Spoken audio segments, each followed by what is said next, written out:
Fala galera, beleza? Aqui é o Thiago Rocha, professor de Geografia, e nesse vídeo nós começaremos a falar sobre a hidrografia do Brasil, trabalhando nessa aula as características gerais das bacias hidrográficas brasileiras.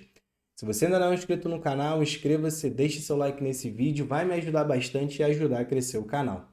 Então, sem muita enrolação, vamos direto ao ponto, dá uma olhada no slide aí, ó. Bacias hidrográficas do Brasil, parte 1. Galera, nós temos 5 grandes características sobre a hidrografia do Brasil, que a prova da ESA gosta de explorar. Mas antes, nós precisamos entender o que é uma bacia hidrográfica, e de forma bem simples. Bacia hidrográfica é uma área do espaço geográfico por onde a água da chuva percorre, por onde essa água é drenada, até chegar ao rio principal da bacia. Geralmente o rio principal é um rio mais extenso, um rio mais largo, é o rio que consegue captar o maior volume de água. E esse rio principal ele é conectado por vários outros rios menores, que nós chamamos de afluentes. Então é como se fosse um conjunto de rios, alguns rios maiores, outros menores, e esses rios acabam alimentando o rio principal, o rio mais importante, o rio de maior volume de água. Com isso, nós temos várias bacias hidrográficas no Brasil, cada uma com a sua própria característica. Então, vamos lá. Em relação ao regime de alimentação, ou seja, como que o rio é alimentado? Sempre que a gente fala de regime pluvial, pluvial com P é a mesma coisa que chuva. Então, regime pluvial é quando o rio é alimentado pela água da chuva. E eu coloquei em negrito aí porque é o que predomina no Brasil. Todos os rios de grande porte aqui no Brasil são alimentados pela água da chuva. Choveu, alimentou o rio. Pluvial. Toma cuidado, porque pluvial com P é chuva. Agora, fluvial com F é rio. E pode parecer bobeira, mas lá na aula de erosão, solo, isso é importante. Porque se a prova da ESA falar em erosão pluvial, erosão com P, pluvial, é a chuva que provoca. Agora, se ela falar erosão fluvial com F, é a erosão provocada pelo rio, tá? Então, existe uma diferença entre os dois, toma cuidado aí na hora da prova. O que predomina no Brasil é o regime de alimentação pluvial provocado pela água da chuva. Agora, quando o rio ou a bacia hidrográfica é alimentada pela geleira, pelo derretimento do gelo, nós falamos que o regime é nival. Aqui no Brasil, nós só temos uma única bacia que tem regime misto, ou seja, apresenta as duas formas. Essa bacia é a bacia amazônica. A bacia amazônica ela não é totalmente brasileira, ela nasce lá na Cordilheira Peruana, nos Andes peruanos, o rio principal, nasce nos Andes peruanos. E lá o regime é nival. Aqui no Brasil é que esse rio é alimentado pela água da chuva.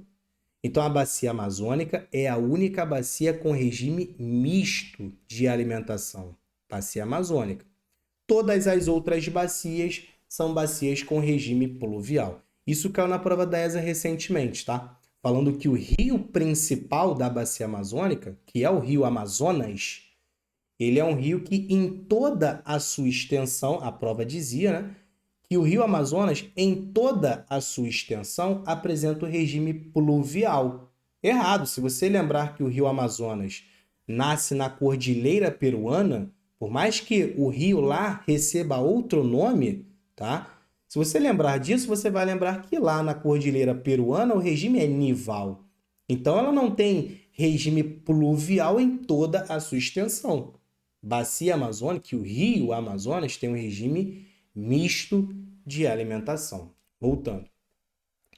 Em relação à drenagem do rio, para onde o rio vai? A drenagem do rio. O rio pode ser exorreico, ter uma drenagem exorreica ou endorreica. Só que exo é fora. Exorreico é quando o rio, uma hora ou outra, chega no oceano, chega no mar. E é o que predomina aqui no Brasil. Todos os rios de grande porte são rios exorreicos. Você pode estar no interior do país. Se aquele rio, se a água do rio, uma hora ou outra, chega no mar, aquele rio é exorreico. Agora, endo é dentro. Endorreico é quando a água do rio acumula no interior do continente, fica retido no interior do continente. E não é o que acontece aqui. Todos os rios de grande porte são rios exorreicos, correm em direção ao Oceano Atlântico. E eu chamo a atenção para esse rio aqui, ó. Na imagem que vocês estão vendo aí, nós temos os principais rios do Brasil. Se vocês repararem, todos os rios, uma hora ou outra, esses rios chegam no mar. Mas eu vou chamar a atenção para esse rio aqui, ó, o Rio Paraguai. Se vocês repararem, o Rio Paraguai, ó, a nascente dele, onde ele nasce, é no estado do Mato Grosso, né, no centro-oeste do Brasil.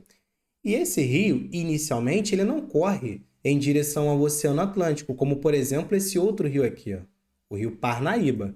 O Rio Parnaíba, olhando aí para a imagem, você está vendo que ele está indo em direção ao mar diretamente. O Rio Paraguai não. Mas, mesmo assim, o Rio Paraguai é um rio exorreico. Inclusive, ele é até explorado pelo livro do Sene sobre isso. Por que ele é um rio exorreico? Porque uma hora ou outra, ó, a água desse rio, vocês vão ver aí, ó, a água desse rio chega no mar. O rio vai desaguando em outros rios e o final dele é aqui, ó, no Oceano Atlântico. Então, ele também é um rio exorreico, tá? Por mais que esteja no interior do continente. Agora, a prova da ESA ela pode perguntar o porquê disso. Por que todos os rios aqui do Brasil desaguam no Oceano Atlântico? Por que eles não desaguam aqui, ó, no Oceano Pacífico? Quem já explorou isso foi a SpaceX. Então toma cuidado porque a ESA pode explorar agora. E o que acontece é o seguinte, eu já falei para vocês na aula de relevo que o Brasil está inserido na placa sul-americana, né, no centro da placa sul-americana. E essa placa realiza um movimento convergente com a placa de Nazca. As placas estão indo na mesma direção. Através desse movimento convergente, a placa sul-americana ela apresenta uma leve inclinação para o lado leste.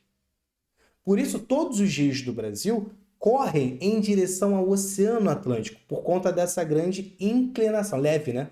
Inclinação da placa sul-americana, forçando os rios a correrem em direção ao Oceano Atlântico. Show de bola? Então, a inclinação da placa sul-americana para o lado leste, para a porção oriental da placa, força esses rios a serem exorreicos. Show de bola? Agora, você também pode falar, ó, olha aqui, ó, vocês também podem falar que por conta dessa cordilheira aqui, ó, que ocorre na porção ocidental da placa sul-americana, acaba impossibilitando dos rios percorrerem em direção ao Oceano Pacífico. Esse grande paredão impede que o rio passe para o lado do Pacífico, forçando eles também a correrem em direção ao Atlântico.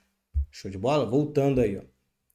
Então já trabalhei duas grandes características. Pluvial é o que predomina, a única exceção é a bacia amazônica, que tem um regime misto, e a drenagem é exorreica, uma hora ou outra a água chega no mar.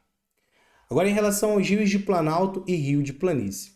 Galera, o rio ele pode ser de planalto ou ele pode ser de planície, basicamente. Rios de planalto são ótimos para a produção de energia. E está em negrito aí porque é o que predomina no Brasil. Aqui no Brasil, a maioria dos rios são rios planálticos, e isso por conta do nosso relevo. Na aula de relevo, nós vimos que o que predomina aqui no Brasil são os planaltos. E rio de planalto é bom para gerar energia porque tem a queda da água. A água do rio vem com mais força, movimenta a turbina com grande intensidade, né? A turbina da usina hidrelétrica, movimenta essa turbina gerando energia elétrica. Então é o que predomina no país.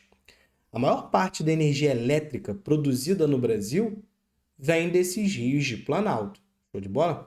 Agora, rio de planície, rio em área plana, é favorável para a navegação. No Brasil, nós temos dois grandes rios de planície.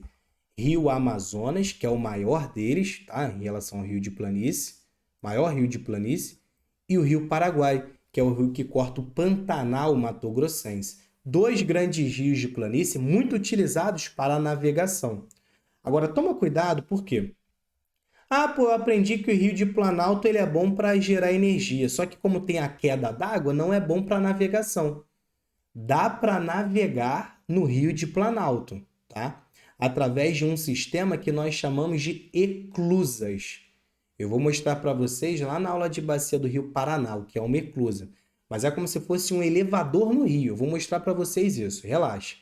Mas dá para navegar no rio de Planalto, através da eclusa. Quer ver um exemplo? O Rio São Francisco ele é um rio navegável. A gente vai falar sobre isso, mas ele é um rio navegável. Dá para navegar no Rio São Francisco.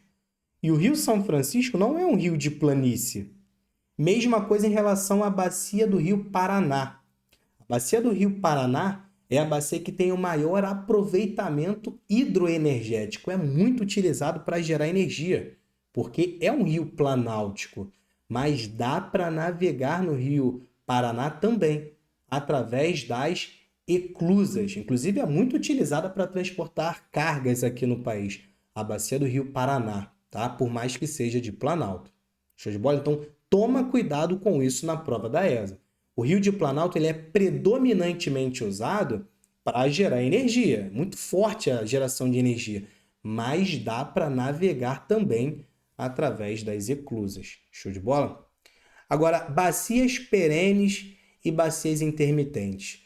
Bacias perenes, sempre que falar que algo é perene, é algo contínuo, ocorre o tempo inteiro. Bacias perenes ou rios perenes são rios que não secam, são alimentados constantemente pela água da chuva e é o que predomina aqui no Brasil. Por conta da questão climática do Brasil, os rios são alimentados frequentemente. Então, quarta grande característica aí, ó. Bacias perenes é algo que predomina aqui no país. Agora, intermitente, bacia intermitente ou rio intermitente são rios que secam em determinados períodos do ano. Choveu, formou o rio. Parou de chover, o rio seca. É um rio intermitente, é um rio temporário. Bacia ou rio, tá? Bacia é o conjunto dos rios. Quando eu falo rio, eu estou falando de um rio só. Mas, independente se for bacia ou rio, aqui no Brasil o que predomina são rios e bacias perenes, que não secam. Sempre que falar desses rios intermitentes, rios que secam em determinados períodos do ano, lembra do sertão nordestino. Lá, na maior parte do ano, chove muito pouco. Chuvas concentradas, né? Geralmente em alguns meses do ano. Quando para de chover, lá os rios secam. Então, acabam sendo rios intermitentes. Show? Aí, ó, a questão da eclusa. Pensei que mostraria só lá na bacia do Paraná, mas isso aí é uma eclusa, ó, que eu falei para vocês que dá para navegar no rio de Planalto com queda d'água através da eclusa, esse elevador. O navio passa, essa porta aqui, ó, ela é fechada, a água vai preenchendo esse espaço, o navio sobe junto e acaba passando para a parte de maior altitude, a parte mais alta do relevo. Tá vendo? Isso é uma eclusa. Na bacia do Rio Paraná isso ocorre constantemente, tá? Constantemente. Tem várias eclusas lá. Continuando aí, ó, para fechar. Em relação à foz, tá? Foz é onde o rio deságua, tá? É onde o rio basicamente termina, ele deságua ali. É a foz.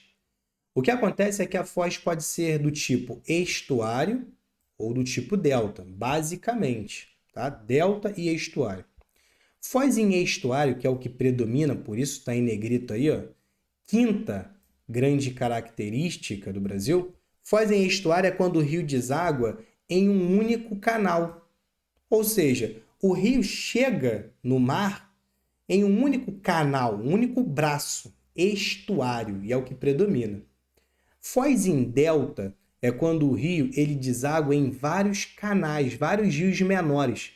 O rio ele abre uma ramificação, vários rios menores, que é o caso da bacia do Rio Parnaíba. O Rio Parnaíba ele é considerado aí o rio que tem o maior delta das Américas. A bacia do Rio Parnaíba é uma bacia com foz em delta.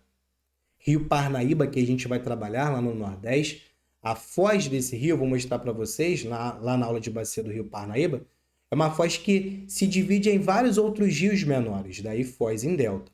Agora, a bacia amazônica é a única bacia com foz mista do Brasil. Única bacia de grande porte, tá? Com foz mista. Apresenta uma parte em delta e uma outra parte em ramificações. É isso aqui, ó. Foz em estuário, a primeira aí, ó. Foz em estuário é quando o rio ele deságua em um único canal, um único braço, tá vendo aí, ó? É um único rio chegando no mar, estuário, e é o que predomina. Agora, foz em delta é quando o rio ele se divide em vários outros rios menores, abrindo aí ramificações. Sempre que falar dessa foz em delta, lembra do rio Parnaíba. E a bacia amazônica, como eu disse, é a única bacia com foz mista, rio de grande porte com foz mista. Show de bola? Para fechar, uma imagem aí, porque aparecem alguns nomes na sua prova e você precisa saber o que está associado a esses nomes. Então, ó, nascente é onde o rio nasce, tá vendo? Onde o rio nasce, onde ele surge. No ponto mais alto, você tem a nascente. Agora, você tem o curso superior, a parte superior do rio, a parte mais alta, o curso médio e o curso inferior, a parte mais baixa do rio. Eu falei que a foz pode ser do tipo estuário ou do tipo delta. Foz em delta aqui, ó. O rio ele se divide em vários outros rios menores.